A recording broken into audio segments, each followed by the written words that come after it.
Bonjour, bienvenue à toutes et à tous pour ce dimanche en politique très spécial. Il va peut-être vous donner aujourd'hui l'impression d'être dans un polar ou un film dialogué par Michel Audiard. Et pourtant, tout ce que vous allez voir, les archives, les témoignages, tout a vraiment eu lieu et a été enregistré par nos caméras, celles de France 3 et FR3 à l'époque. Car aujourd'hui, c'est sur la prise d'otage de décembre 1985 à la cour d'assises de Loire-Atlantique à Nantes que nous allons revenir à l'occasion de la sortie d'un documentaire qui sera diffusé ce lundi sur notre antenne après le Grand Soir 3. Un retour en arrière sur une histoire incroyable, judiciaire et télévisuelle que nous allons partager avec nos deux invités. Nos deux invités qui me rejoignent ici sur le plateau de France 3. Bonjour Olivier Piguetti. Bonjour. Vous êtes le réalisateur de ce documentaire dont je viens de parler, qui sera donc diffusé lundi. Il s'appelle « Prise d'otage en direct à la cour d'assises ». Et Georges Courtois. Bonjour Monsieur Courtois. Merci beaucoup d'être avec nous sur ce plateau pour nous parler à la fois de vos souvenirs de la prise d'otage d'il y a 32 ans, presque jour pour jour, mais aussi de ce documentaire auquel vous avez participé. Vous avez aujourd'hui 70 ans, dont la moitié à peu près passée derrière les barreaux. Vous êtes, dites-vous, retraité. Aujourd'hui, vous avez été poursuivi à de multiples reprises pour des vols, des braquages, dont celui qui vous a mené devant la cour d'assises de Loire-Atlantique en décembre 1985. C'est là que vous êtes entré dans l'histoire de la télé et de la justice. On en parle dans un instant, mais d'abord, retour en images avec Evelyne Garcia et Philippe Coite. Ce 20 décembre 1985, à 15h, cette image va faire le tour du monde. Georges Courtois, un braqueur multirécidiviste, sort du tribunal de Nantes menotté au président de la cour d'assises. La veille, à 10h, il comparaissait avec des complices pour le braquage d'une banque. Quand un autre complice, Abdelkarim Kalki, pénètre dans la salle où se trouve une trentaine de personnes. C'est une prise d'otage, patiemment préparée. Pendant que le dispositif policier se met en place à l'extérieur, Courtois exige une équipe de télévision. Il va mettre en scène son message à la justice, qu'il fréquente depuis son adolescence. Quel effet ça vous fait d'être venu pour juger quelqu'un et finalement de vous retrouver en position d'être jugé à votre tour ? Les exigences seront donc formulées clairement, sans équivoque. La moindre tentative d'intervention de la police sera suivie d'une sanction immédiate. Et la suite, Georges Courtois, vous la connaissez bien sûr, c'est 36 heures de prise d'otage à la cour d'assises de Loire-Atlantique pour d'abord 34 personnes, puis 4 au final. On va revenir bien sûr au fil de notre émission sur la chronologie de ces événements. Mais d'abord, j'ai envie de vous poser une question. Pourquoi cette prise d'otage en décembre 1985 ? Parce que je commençais à en avoir un petit peu marre de tous ces gens. Et j'ai décidé qu'il fallait les secouer un petit peu, les remettre un peu sur les rails, quoi, si on va dire. Quand vous parlez de ces gens, c'était quoi, les juges, les magistrats ? Les juges, ouais. Parce que moi, quand je suis arrivé à la cour d'assises, ça faisait 3 ans et demi que j'avais pas vu ma femme et mes enfants, quoi. Ils voulaient pas, quoi. C'est-à-dire, ils trouvent normal de séparer une famille pendant 3 ans et demi, comme ça. Donc moi, j'ai dit que ça pouvait pas le faire, quoi. Et donc vous avez décidé, avec vos deux complices, Karim Kalki et Patrick Thiollet, d'organiser cette prise d'otage. C'est Karim Kalki en fait qui la déclenche, si on revient un peu sur les événements, en rentrant dans la salle d'assises, dans la cour d'assises, en pointant son arme sur un policier qu'il a réussi à neutraliser. On va en parler un petit peu plus tard, mais d'abord je voudrais revenir sur le pourquoi de cette prise d'otage, parce que Karim Kalki parle, lui, de revendications pro-palestiniennes en se réclamant d'Abu Nidal. Vous parlez de la dénonciation de la justice, vous n'étiez pas là, on a l'impression, pour les mêmes motifs. Non, c'est pas ça, c'est que la différence qu'il y a, c'est que moi, je suis en prison avec M. Thiollet, et Karim Kalki, il arrive, il est dehors, lui, il est libre, il vient librement. Bon, il essaye de justifier son arrivée, quoi, comme il peut. Bon, c'est quand même un musulman, malgré tout, même s'il pratique pas, il milite pas... mais enfin bon, il avait fait des trucs sur les massacres de Chabra et Shatila. Enfin bref, il a pris la cause palestinienne comme prétexte, quoi. On va en parler un petit peu au début de la prise d'otage et puis de moins en moins d'ailleurs au fil des heures de cet aspect de revendication. Il a tout de même fait ça en bandit d'honneur pratiquement, Karim, parce que il avait purgé son temps de prison et à peine sorti de prison. Oui, quelques semaines après. Alors qu'il n'avait plus rien à voir avec la justice ni quoi que ce soit. il va quand même faire cette opération où il peut déjà soit prendre une balle, soit prendre au moins une vingtaine d'années de retourner en prison prison à l'issue de cette prise d'otage. Une précision importante, vous n'avez jamais exigé d'argent, enfin je ne crois pas, dans cette prise d'otage. Par contre, vous avez exigé la présence d'une équipe de télévision. Ouais. La nôtre, en l'occurrence, ceux qui nous ont précédés ici sur ce plateau, Yves Rétif et Max Cyr, notamment, qui étaient les journalistes de FR3 à l'époque. Vous avez une histoire, parce qu'en fait, les Japonais et les Américains sont arrivés à bon bout. Hein. Ah bon? Ah oui, ils ont commencé à dérouler des câbles et tout, et la police leur a dit, non, mais c'est quoi ça? Ils ont dit, non, ça sera une télévision française si elle doit venir, parce que c'est des chauvins, hein, forcément. Donc on a eu la préférence culturelle française sur le tournage de tout ça. Par commodité, la plus proche, quoi. Parce que tous les rushs, bien sûr, ce sont ceux de France, de FR3 à l'époque, FR3, Pays de la Loire. Olivier Pighetti, vous êtes réalisateur de très nombreux documentaires sur le harcèlement sexuel, les caméramans de Daesh, aussi sur les violences faites aux femmes. Rien à voir ce documentaire sur les prises d'otages.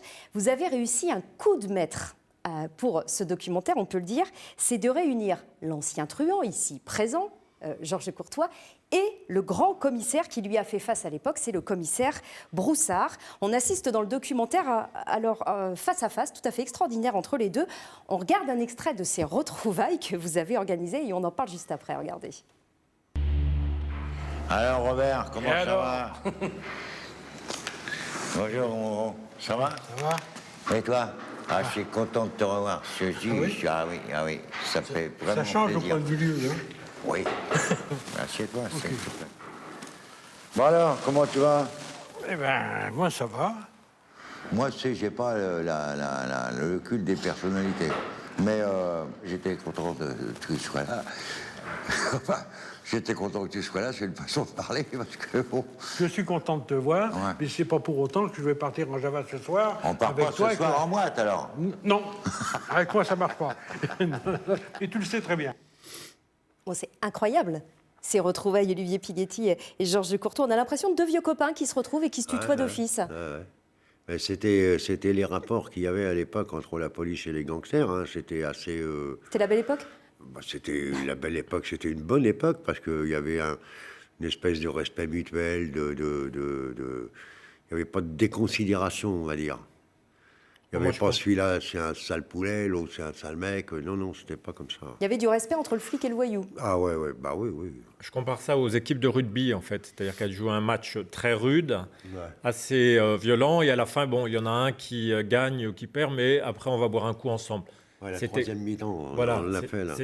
Là, il y en a eu une en l'occurrence. La troisième mi-temps, elle intervient 32 ans après les faits, après la prise d'otage. Vous ne vous êtes pratiquement jamais revu entre la prise d'otage et vos retrouvailles organisées par vous, Olivier Pighetti. Et pourtant, on a l'impression que vous êtes fréquentés extrêmement souvent. C'est assez incroyable, cette complicité. Mais, moi, il m'a envoyé ses bouquins. J'ai reçu ses bouquins en prison, ses mémoires, là. Puis chaque fois qu'il a discuté de ça à la télévision dans des émissions lambda, il disait jamais de mal. Hein, il en dit d'ailleurs pas du tout dans le documentaire. Olivier Pighetti, je le disais, c'est quand même un coup de maître d'avoir réuni l'ancien commissaire, le super flic, on en parlera dans un instant, des années 70-80, et Georges Courtois. On imagine qu'il n'a pas été très facile à convaincre malgré tout Robert Broussard. En fait, je le connaissais relativement bien parce que j'avais fait un film sur lui pour France 5 préalablement. Et au début, effectivement, il n'était pas forcément partant parce qu'il ne voulait pas glorifier l'acte lui-même, ni glorifier Georges. C'était le risque. C'était sa réticence, c'était pas son fait. Il disait non, mais c'était un brave type. On a joué le match, voilà, ça s'est passé comme ça. Donc maintenant, l'affaire est passée, il ne me pose pas de problème. Mais c'était juste le fait de ne pas avoir à glorifier des choses, parce que c'est vrai qu'on regarde tout de même ce documentaire avec quand même une forme de sourire, parce que c'est quand même deux battleurs qui se retrouvent l'un face à l'autre. Mais ça a été une vraie prise d'otage avec des gens pris au milieu, il ne faut pas l'oublier. Exactement, voilà, oui, avec des possibilités que ça dérape et que ça se finisse mal. On en parlera d'ailleurs au cours de cette émission. Robert Broussard, c'est pas n'importe qui, je le disais. C'est vraiment le super flic des années 70-80, associé à des affaires comme l'enlèvement du baron en pain et Mesrine. La mort de Mesrine, notamment. Oui, tout Ah à fait. bon, lui, il nie, hein, il est pas... bon, enfin bref. Ah, il nie en fait que Mesrine ait été abattu sans sommation, mais Non, c'est bien non, lui, non. le super flic, qui a... Non, c'est Lucien Aimé Blanc qui a dirigé cette affaire et lui, il était, comme qui dirait, directeur, quoi, dans un bureau, quoi. Ouais, il s'est toujours opposé, effectivement, À la thèse. En fait, il est participé. systématiquement. Il a dit... La seule chose qu'il a faite, et que je lui ai dite, moi, parce que c'est d'aller se faire photographier un pied sur le cadavre de Mesrine comme un sanglier, un trophée de chasse, quoi. Il l'a fait, hein, porte de Clignancourt. Bah, écoute, je l'ai vu à la télévision. Bah, arrête. On essaiera de retrouver l'archive si cette photo elle Oui, a ça existé. À m'étonnerait. l'époque, Robert Brossard, il vient juste de quitter vraiment le travail effectif en tant que commissaire. Il vient d'être nommé préfet hors cadre parce qu'il a créé le RAID. Et c'est d'ailleurs la première intervention du RAID. C'est pourquoi il se déplace jusqu'à Nantes. Est-ce que vous êtes honoré, Georges Courtois, que ce soit un tel super commissaire qui vienne face à vous ? Non, moi, je vous dis, j'ai pas d'admiration pour ce mec-là. J'ai été content de le voir, effectivement, parce que je préfère finalement, moi, avoir affaire à un mec comme ça, hein, qu'à des espèces de cinglés de la police locale, là, qui sont complètement, comme disait l'autre, au bris, là, des cinglés, ça, tu vois. Là, tu es obligé de les flinguer, hein. Là, vous aviez du respect, parce que vous avez Non, menacé puis avec votre arme, vous avez tiré d'ailleurs. hein. Ouais, mais enfin bon, ce sont des professionnels quand même. Je veux dire, voilà, c'est pas des lapins qui courent, hein. Bon. Bon, Donc voilà. des professionnels face à des professionnels, ça vous allait. Ouais, ça m'allait, ouais. On va revenir sur la chronologie maintenant des 19 et 20 décembre 1985. C'était donc la prise d'otage. Il est 10h, un petit peu plus de 10h. L'avocat général est en plein réquisitoire et la prise d'otage commence, je le disais tout à l'heure. hein. Karim Kalki entre dans la salle d'audience. Il y a alors 34 personnes à l'intérieur de la cour d'assises et ça va durer 36 heures. Quel souvenir précis vous avez du début de la prise d'otage ? Vous savez qu'il allait arriver, Karim Kalki, vous l'attendiez ? Bah ouais, bien sûr. Et alors quel souvenir vous en avez précisément de J'en ai ce un moment où souvenir tout que j'ai commence ? cru qu'il était en train de se faire flinguer parce que quand il est arrivé, il a ouvert le feu sur la police dans les couloirs. Et donc les autres, ils ont répliqué. Alors la police du coin, les bleus là, hein, bon. Et finalement, je croyais que alors ça faisait une pétarade quand même. J'ai dit bon, ils sont en train de le flinguer quoi. Puis d'un seul coup, j'ai vu la porte s'ouvrir, il est arrivé. Avec la grenade à la main, Hein, bonjour. le pistolet, Ouais. et en tenant quand même en joue un policier. Oui, à ce moment-là. Ah bah, ouais, le dernier résistant, il l'a emmené avec lui. Hein. Ouais. Donc là, c'est parti pour plusieurs heures de prise d'otage. Vous vous attendiez à rester aussi longtemps, que ça dure aussi longtemps ? Bah, c'est-à-dire que c'est un peu improvisé. Hein. On peut pas savoir combien de temps ça va durer. Hein. Faut voir les gens à qui on a affaire en face, qui, comme il disait tout à l'heure, Brossard, qui passent leur temps à gagner du temps, quoi. Alors là, vous parlez des policiers, mais à l'intérieur, il y avait des étudiants en droit, Ouais. il y avait des journalistes, il y avait des jurés, des otages, donc 34 au total au début. Et pourtant, ce qu'on va constater au fur et à mesure du documentaire et des rushs, c'est que la plupart ne vous en veulent pas. Il y a même des étudiants, d'ailleurs, racontez-moi, qui sont sortis et qui ont demandé à re-rentrer. Ouais. C'est-à-dire Ils ont été conduire une de leurs copines qui était cardiaque, qui avait un traitement cardiaque. que vous aviez accepté d'exfiltrer. En fait. Alors bon, j'ai été voir ce qu'elle avait. Et elle m'a dit, elle est malade du cœur et tout ça. Je dis, bon, emmenez-la, parce que j'avais entendu à la radio, on avait un poste de radio, qu'ils avaient mis une antenne médicale. Donc j'ai les dit, 3 emmenez-les. sortent. Alors, les 3 sortent, et 2 frappent à la porte. J'ouvre la porte, et je vois les 2 qui reviennent. J'ai alors, elle me dit, ils l'ont emmené. Bon, je dis, vous pouvez y aller. Ah non, elle m'a dit, nous, on reste avec nos copines et tout ça. Donc, Et du coup, ils sont restés avec nous jusqu'à 5h30 le soir. ils redeviennent otages, donc Ouais, volontairement. volontaire. Bon, alors là, on parle des étudiants, il y a des étudiantes d'ailleurs, pour la plupart, qui visiblement vous en voulaient pas, en tout cas au début. Et il y avait aussi tous les jurés qui étaient là pour vous juger, mais aussi Patrick Thiollet et 2 autres complices que vous avez accepté de faire partir aussi, de femmes. Ils vous en veulent pas du tout, les jurés. On a même l'impression qu'ils en veulent beaucoup plus aux policiers et aux préfets. Regardez cet extrait. Je viens à l'instant de rendre la liberté à un homme qui était malade et dont le fils m'a fait passer un message pour me le faire connaître. Je pense que ce sont là des gestes de compassion qui méritent d'être retenus et remarqués. Il sera procédé également à la libération d'une dame ici présente d'un certain âge et qui est également malade.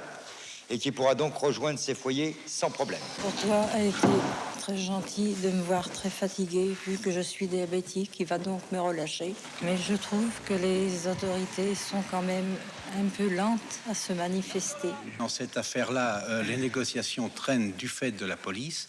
Les exigences sont tout de même, me semble, simples à satisfaire. Il s'agit d'un quart.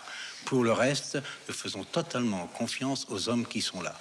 Parce que pour l'instant, incontestablement, ils ont été très corrects et très, comment dirais-je, ils ont toujours tenu leurs promesses.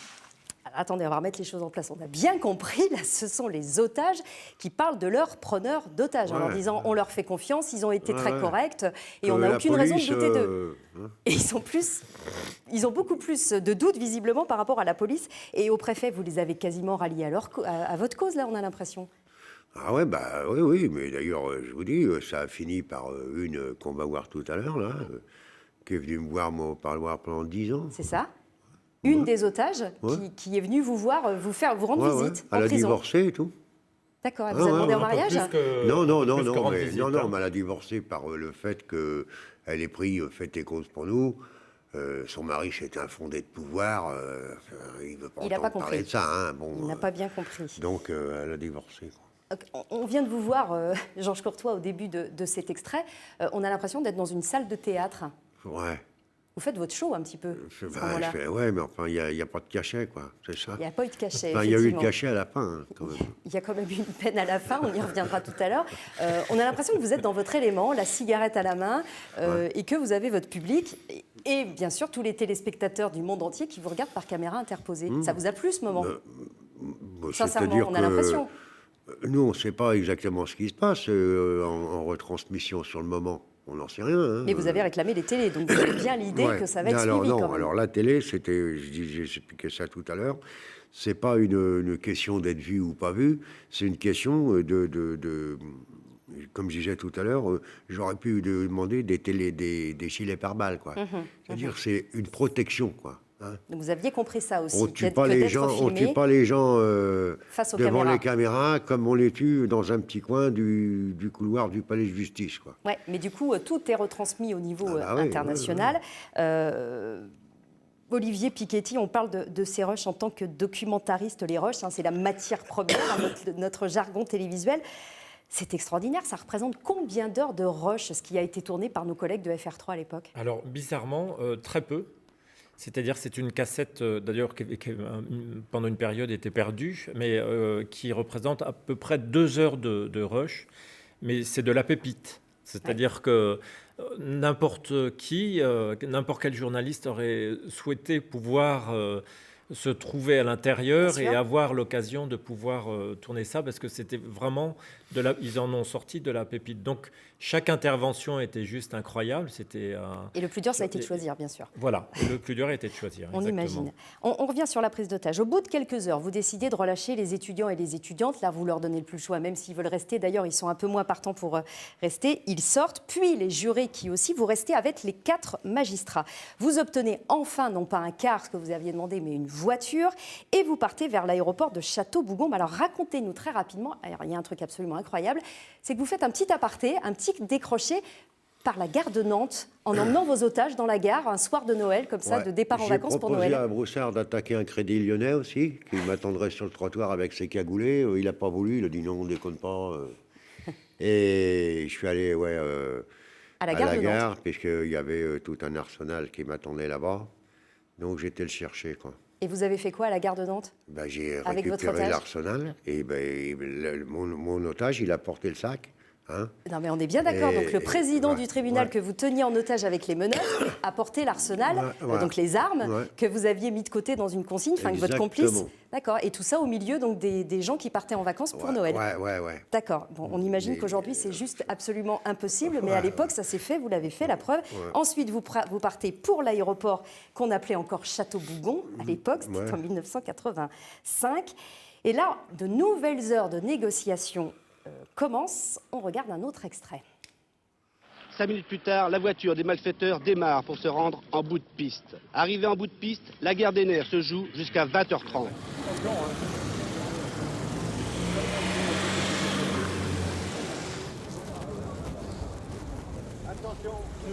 Alors, il aura fallu 4 heures de tractation entre le préfet Broussard et les 3 preneurs d'otages pour arriver à la reddition, une reddition sans condition.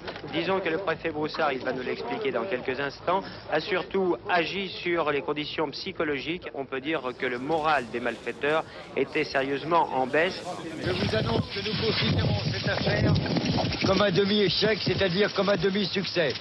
Mais malheureusement, nous n'avons pu la mener ainsi que nous l'entendions. C'est un demi-échec et par conséquent un demi-succès. Bon, moi, ça m'engage rien que tu dises ça, parce que j'étais d'accord avec toi, là. Pour une fois. Vous retournez en prison. Vous êtes, messieurs, je retourne en prison. Quant à vous, vous êtes une bande de requins qui me déplaisait particulièrement. Et vous êtes des requins qui me déplaisaient, mais les journalistes, pas nous. Les journalistes, oui. Nous conclurons, messieurs, sur ce propos. C'est terminé, nous partons. On a juste l'impression d'un ministre qui dit à son chauffeur « on y va ». Faut préciser que là, vous partez en garde à vue et pour plusieurs années de prison après derrière. Hein. Vous en êtes conscient à ce moment-là, forcément. Non, parce que c'est pas comme ça que ça se passe. Moi, d'avoir fait ça, moi, ça me coûtait rien du tout. Moi. 0 jours de prison. J'ai eu 0 jours de prison. Parce qu'effectivement, donc on le rappelle, vous étiez poursuivi pour un braquage à Sucé-sur-Erdre près de Nantes. Donc, ils vous mettent 20 ans.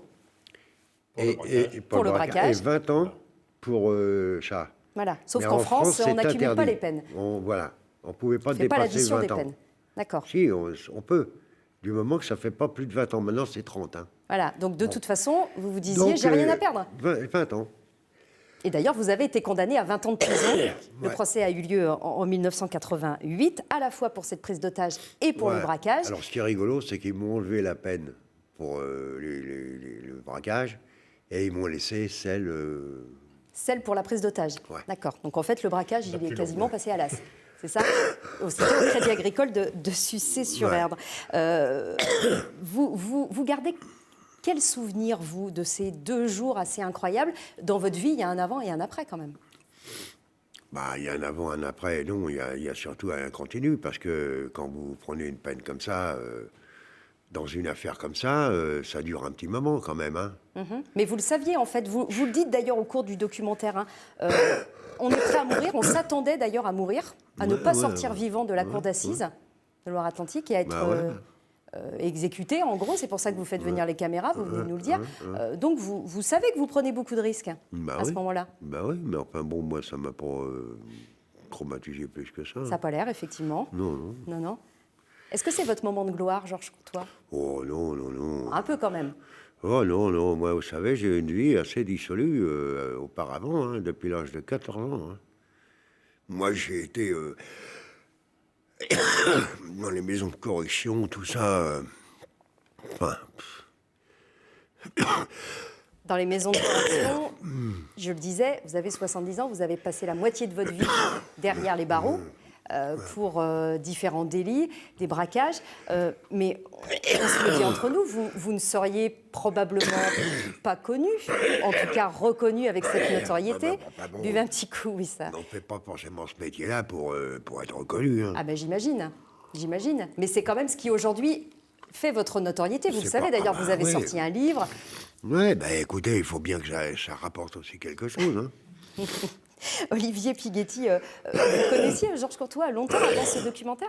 Non. En fait, j'avais tenté de faire, à l'époque où j'avais tourné un premier film avec le commissaire Broussard, j'avais souhaité qu'il rencontre l'un des braqueurs qu'il avait arrêté. Il m'avait parlé de Georges, en l'occurrence. Et Georges se trouvait en prison à cette époque. Donc finalement, j'avais gardé ça dans un petit coin d'esprit. Et quand il est sorti, je me suis dit, les archives sont tellement extraordinaires que ça serait dommage de ne pas revenir sur cette affaire et de faire une rencontre, s'il l'accepte bien sûr, entre ces 2 hommes. Hein. On en parlait tout à l'heure. Votre documentaire, vous dites j'ai fait attention, le commissaire Broussard aussi, mais quelque part il rend Georges Courtois et presque son acte sympathique 32 ans après. On a l'impression que ça s'est presque bien passé, que c'était détendu à l'intérieur de la cour d'assises. C'est pas vrai, il y a eu des vrais moments de tension durant les 36 heures. Ouais, mais ce qui se passe, c'est que quand il parle de ça aujourd'hui, Broussard ou même moi, comme je disais tout à l'heure, c'était pas les mêmes rapports policiers-gangsters, c'est pas pareil. Le côté dramatique de la chose, il a disparu aujourd'hui, puisque bon, oui, maintenant... il y a prescription, 32 ans après. Non. Et donc, c'est pour ça que il en parle aujourd'hui comme ça, parce qu'en fait, il l'a bien vécu comme un truc de son époque, quoi. Aujourd'hui, ce serait juste impossible de fonctionner comme ça. Non, mais là, de toute façon... Impossible. Non, et puis, c'est en cela que je disais tout à l'heure, on a l'impression là. d'assister à un polar ou un film de guerre, parce qu'on se dit c'est pas possible. Mais si, ça a réellement existé. Hein, les Russes n'ont rien inventé de FR3 à l'époque. Vous avez eu une vie quand même, après votre condamnation. Vous êtes sorti de prison en 1997, vous avez replongé. Ouais. Vous êtes reparti en prison. Et puis, vous avez eu une vie de chroniqueur judiciaire. Ouais, chroniqueur judiciaire. Courtoisie de palais, vous avez écrit pour La Lettre à Lulu. C'est un journal satirique nantais. Ça fait grincer quelques dents, peut-être, de vous revoir dans les travées du palais de justice de Nantes pour chroniquer les procès, non ? On a reçu des menaces, on a reçu des coups de téléphone nocturnes, un peu de tout, mais enfin, bon, j'ai continué quand même. Oui, je pense que ça vous était un peu égal. Oui, et puis voilà, quoi, donc c'était rigolo, quoi. Alors j'allais au palais de justice... alors je faisais mine de prendre Moi, des vous connaissiez notes, les lieux. Des fois. Ouais. Ça, c'est sûr, de ce côté-là. Très rapidement, vous avez 70 ans aujourd'hui. Vous dites, je suis retraité des affaires. On va donner des nouvelles très rapides de vos deux complices à l'époque. Karim Kalki, lui, maintenant, il est retourné au Maroc. Il a une exploitation agricole. Patrick Thiollet, vous avez une expression formidable. Vous dites, il a eu le malheur de tomber dans le monde du travail, lui. Ouais. C'est ça. Ouais. Donc lui, il s'est rangé des affaires aujourd'hui. Depuis, je crois, ça fait... Ça fait longtemps depuis maintenant. Depuis 2006, je crois. Oui, donc c'est vieux. Et vous, comment vous allez aujourd'hui ? Moi, ça va à peu près. J'ai eu des problèmes en prison. J'ai une prothèse à l'aorte abdominale. Ils m'ont opéré de la carotide aussi. Bon, mais en tout cas, vous avez témoigné, et c'est dans ce documentaire d'Olivier Pighetti, un documentaire formidable, je le dis sans vouloir vous faire plaisir, Olivier Pighetti et Georges Courtois, que je vous invite à regarder sur notre antenne. Il sera diffusé lundi soir, juste après le Grand Soir 3, également jeudi prochain. Il sera bien sûr disponible en replay sur notre site. Un conseil, vraiment, regardez-le. Merci beaucoup à l'un et à l'autre d'être venus pour cette émission sur votre documentaire. Tout de suite, c'est le 12-13 sur France 3 Pays de la Loire. Vous retrouvez Cathy Collin. Je vous souhaite une excellente journée et de très bonnes vacances de fin d'année.